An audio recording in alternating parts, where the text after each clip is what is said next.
President Trump came within 1 hour of ordering fresh strikes in Iran this week, only to call it off at the last minute after urgent appeals from Gulf leaders for more diplomacy. I'm Alicia Powe, reporting from Capitol Hill for TvAbraham's Inside the Capitol. This week on Capitol Hill, I asked lawmakers, should the United States abandon the fragile ceasefire and decisively eliminate Iran's nuclear capability once and for all? I would highly recommend that Iran doesn't poke the bear.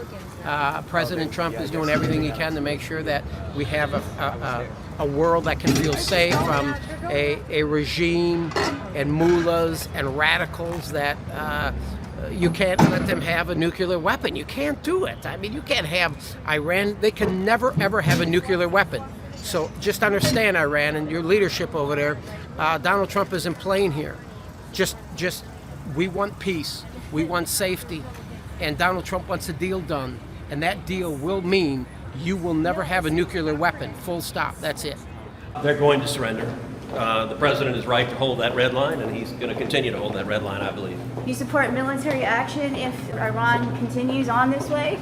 The president is going to use every lever he has to prevent Iran from getting nuclear weapons, to prevent them from enriching, and to get them to hand over their enriched uranium, and he's right to do so. Senator, how does the Iran war end if Iran refuses to hand over its nuclear stockpile, given the administration's current stance? Yeah, if they won't, then probably bombing will resume. Would you support that? Yes, I would. Donald Trump just has to end this war. Otherwise, the American people are going to be paying skyrocketing prices for gasoline, home heating oil, jet fuel, and every other product that is affected by energy prices. Donald Trump must end. The Democratic Party is united, and the Republican Party is divided. That's what we're seeing here today, and it is ultimately going to result in the Democratic Party talking to the American people about the issues they care about, and not this deaf ear which the Republican Party has been turning to the real concerns of the American people, which is inflation, cost of living, economy, and authoritarianism of the Trump administration. I mean, the whole reason why we're there about a nuclear weapon. So, I happen to agree. That's the primary reason why we're there. And we can't walk away now and allow their nuclear materials, in their control. But I've always been very, very firm on the side of Israel, constantly push back, proud to stand on the side of Israel. And now things continue to happen, like the Sanders resolutions. 80% of the Democrats voted for him, and I'll be the one guy that's always going to vote for Israel, stand with Israel, and whatever that they require. A big shift here, where now you have Democrats willing to vote against Iron Dome. That's a fundamental betrayal. That is a purely defensive thing. That saves tens of thousands of lives. How could you vote against that?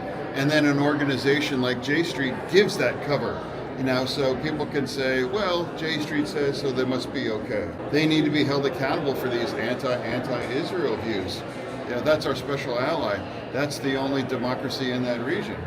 How does the Iran war end if Iran refuses to hand over its nuclear stockpile, given the administration's current stance on this? Well, our military objectives haven't changed, and that means making sure that Iran cannot build a nuclear weapon.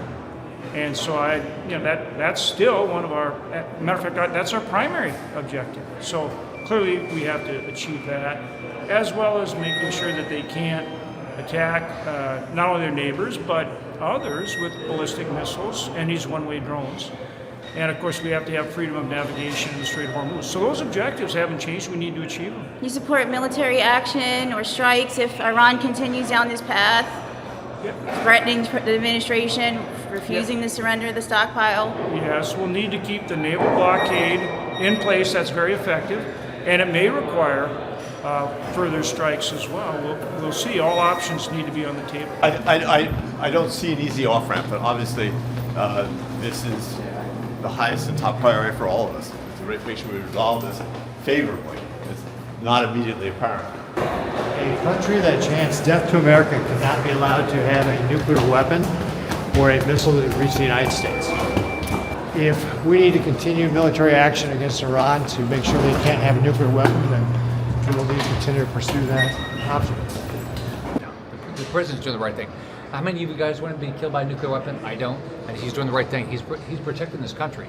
Obama and Biden did nothing to protect this country from a nuclear weapon by Iran. I mean, none of us want to see high gas prices, but none of us want to be killed by a nuclear weapon. Thank God that we have a president that's willing to go out and bomb the hell out of somebody so they don't have a nuclear weapon to kill us. As global energy markets watch nervously, U.S. intelligence warns Iran's remaining nuclear stockpiles could still yield multiple weapons, even as the regime issues fresh threats of wider war and the Strait of Hormuz stays contested. I'm Alicia Powe in Washington, reporting for TvAbraham. Thank you for watching.